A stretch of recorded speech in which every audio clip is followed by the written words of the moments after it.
Olá gente, hoje eu vou ensinar vocês como colocar relógio no seu blog. Você entra em qualquer blog aí, por acaso eu vou entrar no meu, que o meu eu botei um relógio. Você passa o mouse em cima, vai ter, aí você clica. Enquanto tá carregando a página, aqui tá o nome do site. Vocês copiem aí, colhem. Aqui vai ter o nome galeria, que tá em inglês, e várias opções para você. O meu eu vou botar digital. Aí tá carregando aqui, eu vou esperar carregar um aqui. Esse aqui, você clica nele.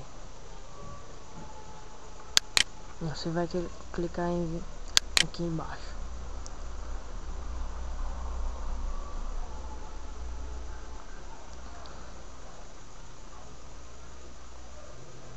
Você vai clicar em accept.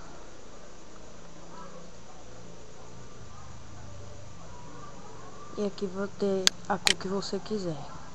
Eu vou botar red, vermelho. E a cor que você... e a cor não. E a hora que você escolher aí, que por acaso vai ser esse aqui. Se você quiser maior do que isso, tem 3 opções. A que já vem nele, mais 2. Mas, no meu caso, eu vou deixar 120 por 40. Feito isso, você copia o código, vai na sua conta do blog, design, editar, não, elementos de página, adicionar um gadget.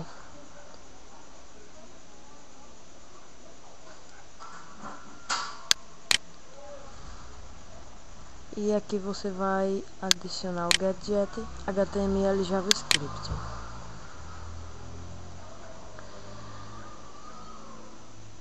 Feito isso, você vai colar o código e botar o nome que você quiser. No meu caso, eu vou botar o nome de relógio. Mas você escolhe o nome que você quiser. Salvar. Tudo isso você salva aqui no seu blog. Dá um visualizar blog.